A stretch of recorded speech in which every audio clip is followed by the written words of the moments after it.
우리가 지난 시간까지 사도 바울의 옥중에서의 두 번째 기도에 대해서 살펴봤습니다. 첫 번째 기도에서는 지혜와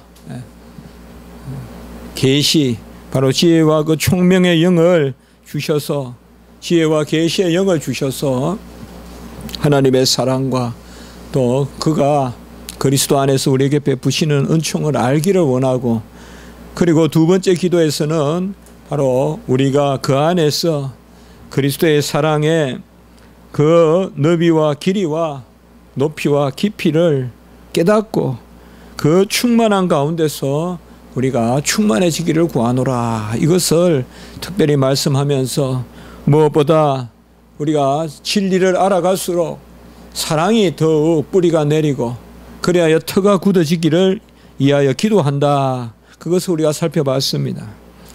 오늘은 이러한 기도 가운데서 이어지는 말씀으로 권면이 나타나 있습니다.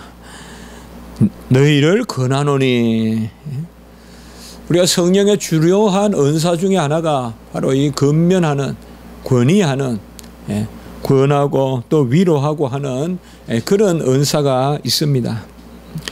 기도 후에 합당하게 이러한 권면이 있다는 것을 우리는 좀 주목할 필요가 있겠습니다. 기도 없이 그저 생각대로 또 그저 논리대로 권면하거나 또 이래라 저래라 하는 것은 사람이 참 듣기가 힘들죠. 툭툭 한마디씩 그냥 자기 생각대로 다 늘여놓고 또 그 생각대로 또 하지 않으면 서로 분쟁하고 이러면 어떻게 교회가 일을 이루어 가겠어요. 그러나 교회는 많은 구성원이 있는 가운데서도 이러한 기도 가운데서 서로의 권면이 있을 때 그때 그 권면이 참된 것입니다. 무슨 일이 있으면 온갖 말들이 그냥 쏟아져 나오고 또 그렇게 막 말들을 내뱉는 순간 그게 내 또 주의와 주장이 되어서 그것을 서로 쫓아가지 못하면 다투고, 그게 이제 그 교회에서 많은 교회 분쟁이 생기지 않습니까?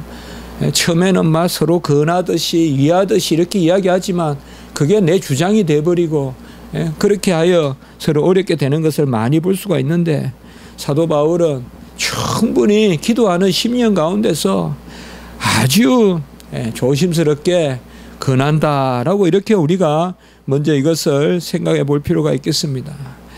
특별히 주 안에서 같이 내가 권한다, 이렇게 지금 말하고 있습니다. 아마 여기에 더욱 간절함이 있을 것입니다.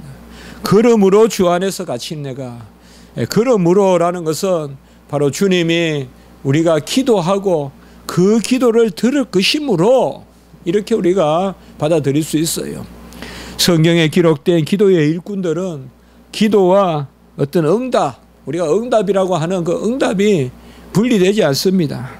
기도한 적 들으신 줄 믿고, 그리고 하나님이 우리의 기도를 들으심으로 너희를 지식과 사랑 가운데 충만하게 그 온전하게 하실 것이므로 내가 권한다라고 이렇게 말씀하고 있습니다. 주 안에서 갇힌 내다라는 이러한 개념, 또 주의 종이라는 개념은 사도 바울의 이 서신을 통하여서 계속 누누하게 나타나는 것입니다. 저도 뭐 메일을 보내고 할 때는 거의 버릇같이 요새도 주 안에서라고 이렇게 써서 주 안에서 누구 이렇게 하는데요. 제가 이렇게 그 외국에 있는 그 교수님께 편지를 쓰곤 했더니 한 번은 그 헤스니크 교수님이 참 자기는 좋다, 그런데 옛날에는 이런 말을 많이 썼는데 요새는 안 쓴다, 이제 이런 말씀을 하는 것을 제가 들어본 적이 있습니다. 정말 주 안에서란 말은 그저 상투적인 것이 아니죠. 우리가 예수님의 이름으로 기도 드리는데 이게 상투적이 돼서는 안 되죠. 정말 고백이 돼야 되고, 진정 예수 그리스도의 공로에 의지해서 그와 함께 자녀된 자로서 아버지께 기도한다. 참 예수 그리스도의 이름으로 기도한다. 저도 기도하다 보면 또 꾸벅꾸벅 좋을 때가 많아가지고 예수님의 이름으로 기도한다는 걸 까먹을 때가 있어요. 자, 그럴 때는 그래도 안 듣겠습니까마는 하나님께서 그래도 다시 일어났다가도 다시 앉아서 주님의 이름으로 기도합니다. 이렇게 다시 기도하고 그런 일들이 있습니다. 바로 주 안에서란 말은 사도 바울에게 있어서 어떤 상투적인 거란 것보다는 정말 그가 다메섹에서 그 호련히 큰 빛이 임하여서 그가 그 마상에서 땅으로 꼬꾸러지고 그리고 눈이 비닐에 덮이고 그리고 사흘 동안 옛것을 다 잊어버리고 이제 그 비닐을 벗어 새롭게 되어서 정말 주 안에서라는 말은 사도 바울에게 그저 그냥 지나가는 상투적인 말이 아닐 것입니다. 우리가 오늘도 찬송도 들었지만은 내 주를 가까이 하게 하면 어젯밤에 제가 그 염산교회 순교하는 그 영상을 또 한번 봤습니다만은 보니까 정말 이 찬송을 드리다가 순교하셨다는 거예요. 그 염산교회 저도 안 가봤습니다만은 전라도 그 영광에 굴비 만나는 그 영광에 바로 교회 앞에 보면 그 수문이 있어요. 독이라고 하면 도크. 바닷물이 쭉 가까이 들어오는데 거기에 돌을 매달고는 빠뜨려 죽였는데요. 그 목사님 가정도 다 7분이 다 돌아가시고 어떤 가정에는 그냥 22사람이 죽었더라 순교했어요. 그래서 77명이 순교하는데 염산교회에서 그들이 내 주를 가까이 하려 하면 이렇게 찬송을 드렸다는 것이죠.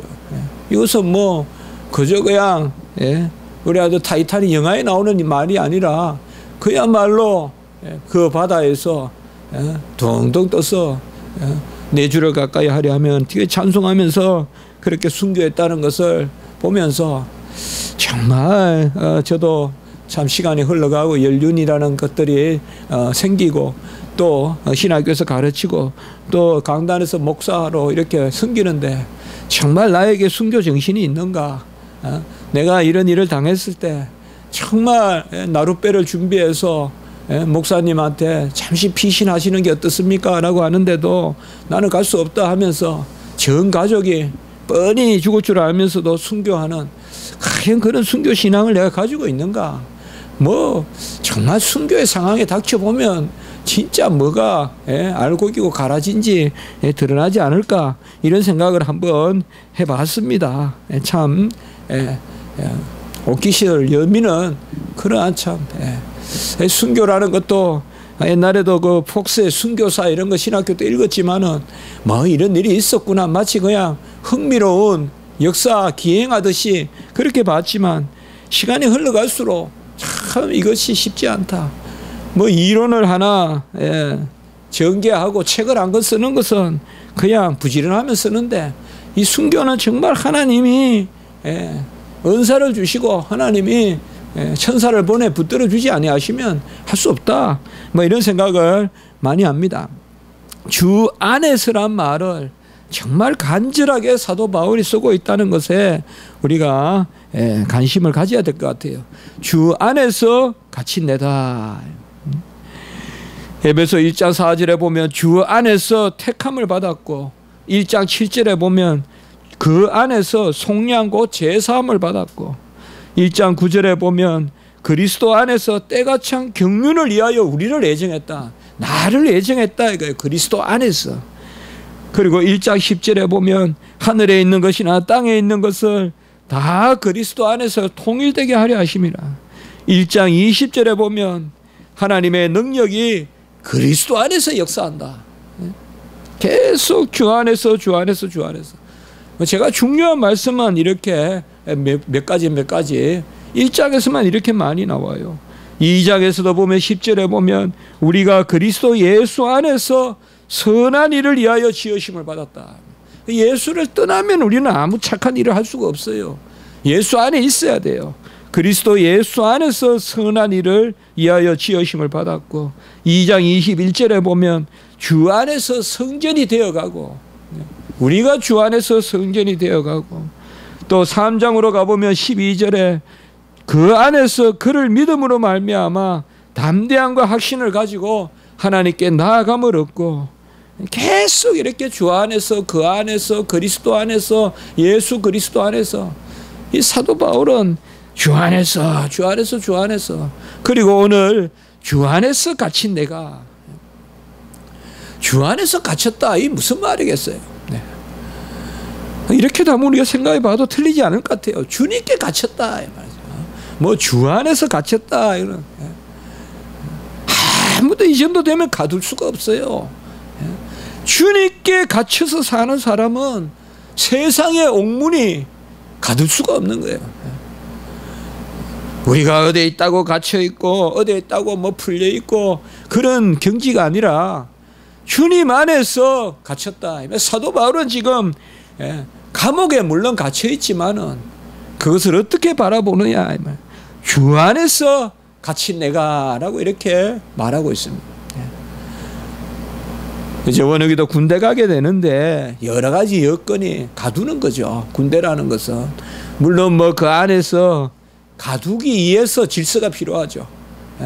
여러 혈기가 많은 젊은 사람들을 이제 막 갓 20대 이 젊은 혈기가 많은 사람들을 한 울타리에 가두어 놓고 그들을 생활시키려고 하니까 규율도 생기고 훈육도 생기고 그렇게 되지 않겠어요. 단체 생활을 하려다 보면 할 수 없이 정확하게 절도를 지켜야 되니까. 그러나 군대를 가든 어디를 가든 주 안에서 갇힌 자가 돼야 된다 이 말이에요. 그런 영적 공간 개념을 가져야 된다 이 말이에요. 어떤 육체적 물리적 공간 개념에 갇혀서 사는 것이 아니라 영적 공간 개념을 가지고 내가 주 안에서 메인바되었다. 요새 감옥이야 한기구도 있고 또 철장을 해서 사람이 정신적으로 큰 부담 없도록 그렇게 만들어요. 감옥을. 물론 뭐 감옥이겠지만은 그러나 옛날 감옥에는 공기도 통하지 않고 빛도 들어오지 않고 그냥 집어넣고 뭐 죽으면 죽는 거고 그냥 놔두는 거예요. 완전히 그냥 두더지같이 던져놓는 거예요. 사람이 어떻게 살아요? 그러니까 옥고라는 말이 나온다 이 말이에요. 옥고라는 말이.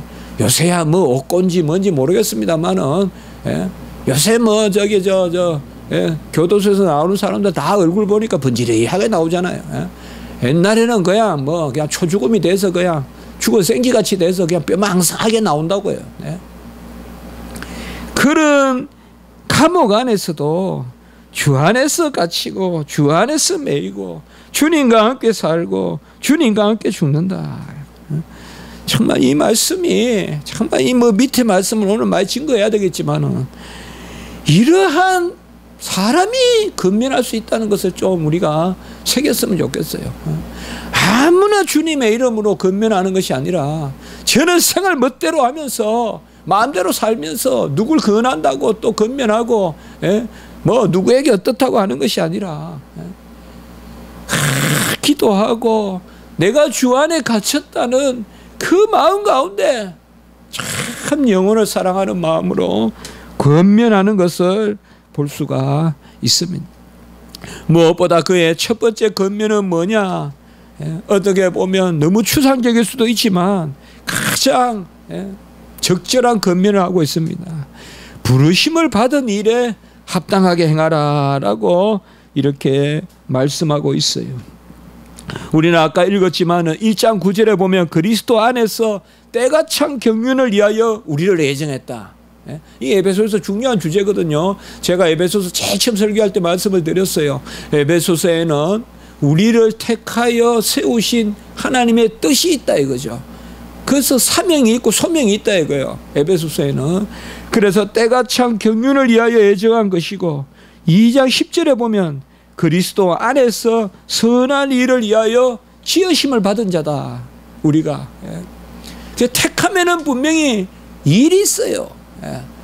택하면은 하나님이 우리를 부르시는 그런 구원의 소명이 있고 그리고 사명이 따라요. 사명이. 소명과 사명이 있어요. 뭐 같은 단어 써도 되지만은 우리를 구원으로 부르시는 소명과 구원의 소명과 그리고 그 구원의 소명에 따르는 사명이 있어요.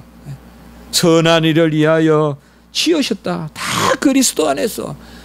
그리스도 안에서 때가 찬 경륜을 위하여 우리를 예정하셨고 또 그리스도 안에서 선한 일을 위하여 우리가 지으심을 받은 건데 바로 이 부르심의 일에 합당하게 행하라라고 이렇게 말하고 있습니다. 각각의 부르심이 하나님의 뜻을 이루는 것이라고 할 때 우리도 각각의 부르심에 합당한 그러한 일이 있습니다. 다 귀한 일 같아도, 어떤 일만 귀한 것 같아도 사실 모든 일이 다 귀한 것입니다. 모든 일이 다 귀한 것입니다. 밥을 만드는 것도 중요하지만 화장실에 그 변을 치우는 것도 중요한 거예요. 다 귀한 거예요. 다 귀한 거예요. 밥만 먹는 일이 귀하고 배설하는 그걸 다루는 사람이 없다면 이 세상은 더러워서 어떻게 살 거예요. 그러나 우리는 아주 머리를 뭐 하얀 모자를 쓰고 하는 쿠크는 귀하다고 하지만, 냄새를 맡으면서 뭐 요새야 그런 일이 없지만은 옛날에는 그 많은 그러한 그런 것을 또 천하게 여긴다고요. 오물을 치우고 오수를 치우고 하는 사람들은 천하게 그러지 않습니다. 하나님이 우리에게 부르신 이상 소명이 있다. 그래서 직업 소명설, 우리에게 하나님이 마땅히 부르신 일이 있습니다. 그러니까 직업에는 기철이 없다. 하나님께 영광을 돌린다면 그렇잖아요. 사실 뭐 귀한 게 어디 있어요. 안 그래요? 뭐 대통령 구두 안 신습니까? 대통령은 이발 안 합니까? 이발사가 없이 대통령이 어떻게 살아요? 그렇잖아요. 그렇죠. 다 귀한 거예요. 뭐 대통령이 뭐 국정이라고 해서 무슨 뭐 한마디 하면 뭐 호령이 되고 그것만 귀한 거 아니다. 하나님이 우리를 부르시는 일에 합당하게 행하는 것이요. 그리고 두 번째 권면은 서로 사랑 가운데 용납하라는 것입니다. 이걸 우리가 참 새겨볼 필요가 있겠습니다. 여기에서 우리는 교회의 본질을 볼 수가 있어요. 부르심에 합당한 일에 열심을 다하고 그 가운데서 서로 용납하라. 이것도 역시 금방 말씀을 드렸듯이 조화를 추구해야 되지 나만 어떻다 해서는 안 되는 것입니다. 목회자만 교회에서 귀하다, 그거는 안 될 일이죠. 그렇지 않아요, 여러분들? 목회자가 교회에서 귀하고 성도들은 한 단계 밑에 있고, 그것은 사실 합당하지 않습니다.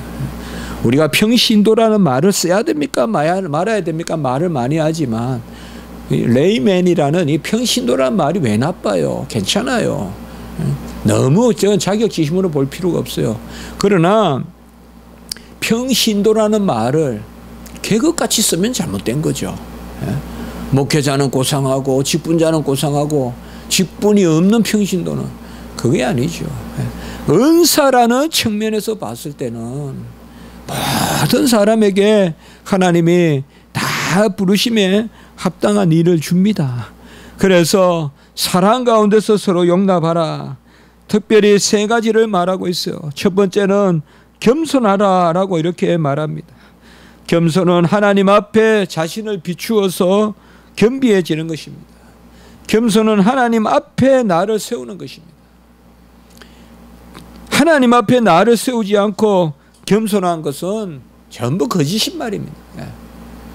하나님 앞에 서야 낮아지는 거고, 하나님 앞에 서야 내 허물과 죄와 내 연약함이, 내 미련함이, 내 없음이 보입니다. 그러므로 서로 용납하기 위해서는 하나님 앞에 나를 세워야 됩니다. 기도하지 않으면서 겸손하다, 이건 정말 교만이에요, 여러분들. 정말 교만이에요. 그런 사람이 교회를 해쳐요. 그런 사람이 교회를 해친다고요. 하나님 앞에 나를 세우면서 하나님과 내 사이에 내 이치가 정해져야 무슨 겸손이 생기지, 하나님 앞에 내 이치를 전혀 깨닫지 못하고. 칼빈의 기독교 강요 제일 처음에서 하는 말이 뭐예요?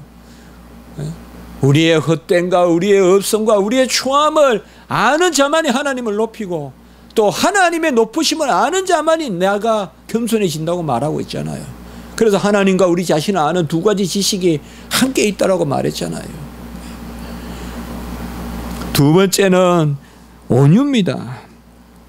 온유는 하나님의 말씀에 대한 순종입니다. 성령의 역사로 이 말씀이 성령의 감화로 우리에게 떨어질 때 그것을 수납하는, 받아들이는 것이 온유입니다.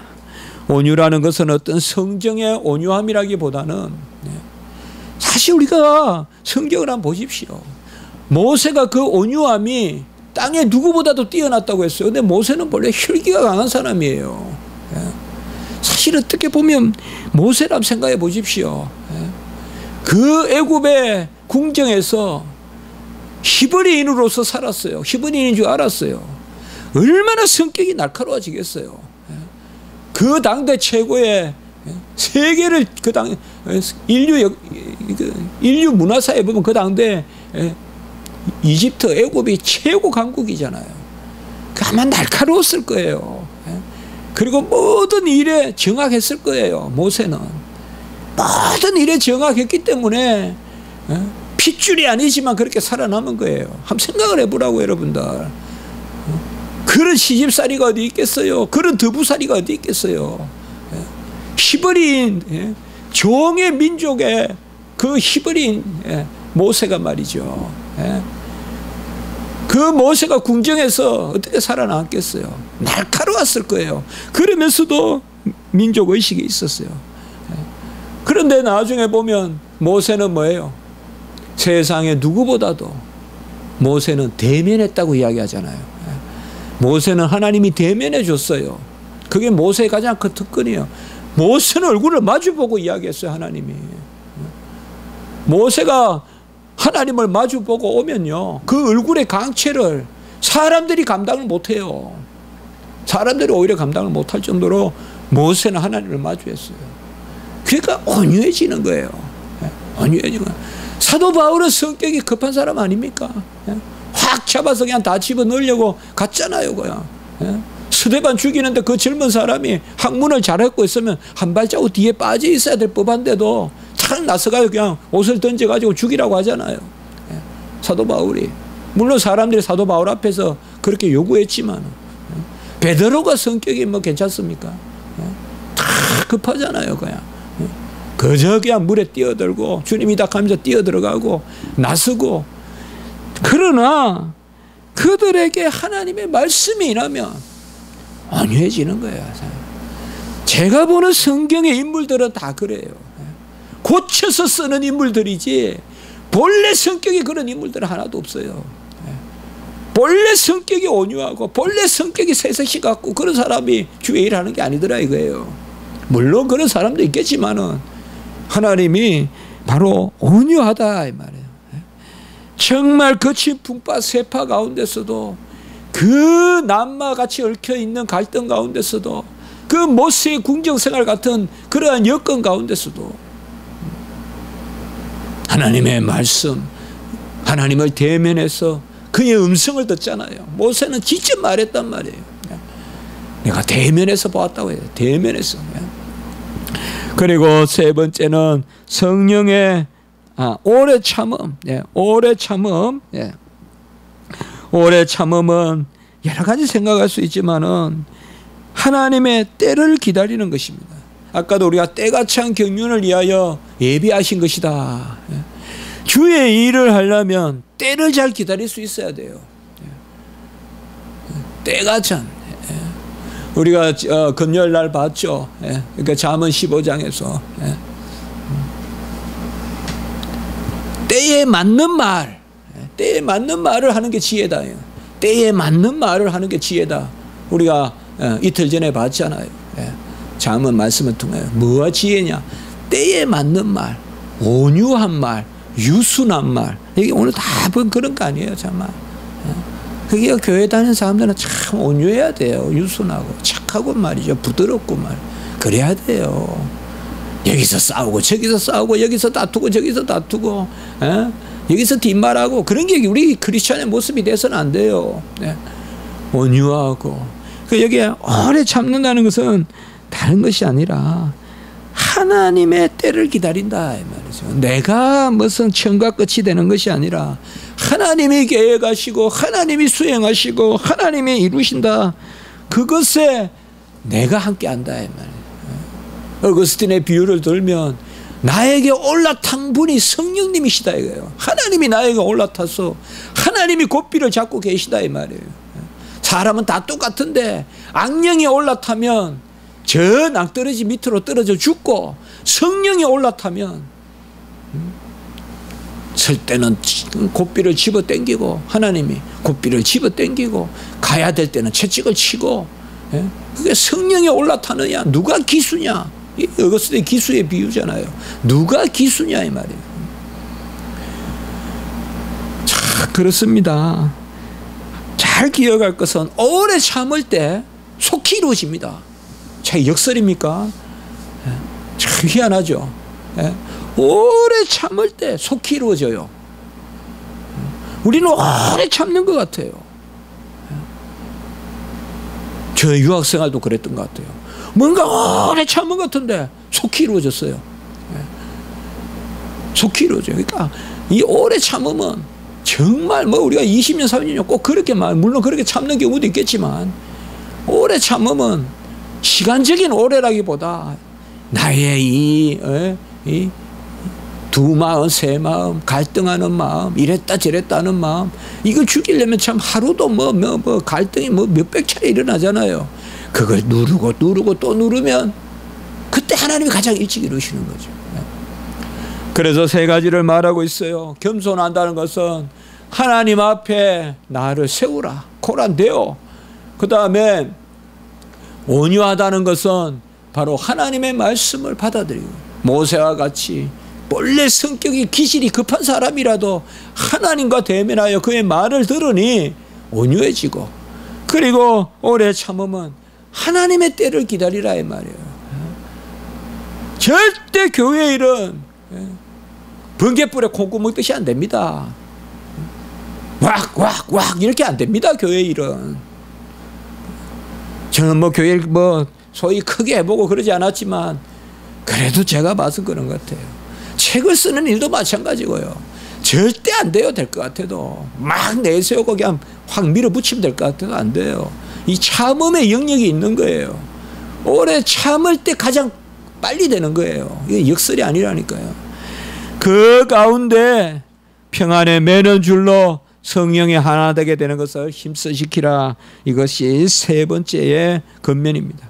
이 부분은 다음 주와 연결되기 때문에 성령도 하나요, 주도 하나요, 이제 아주 중요한 말씀이 나오는데 믿음도 하나요. 그거와 연결되기 때문에 오늘은 왜 제가 3절까지 잡았는가 하면 크게 세 가지를 권면하고 있어요. 부르신 일에 합당하게 행하고 그리고 서로 겸손하고 온유하고 오래 참은 가운데 용납하고 허물을 덮어주라 그랬죠. 용납하고 세 번째는 평안에 매는 줄로 힘써 하나 되게 하신 것은 이미 하나 되게 하셨어요. 완료형이에요. 이거는 다음 주에 우리가 말씀을 나눌게요.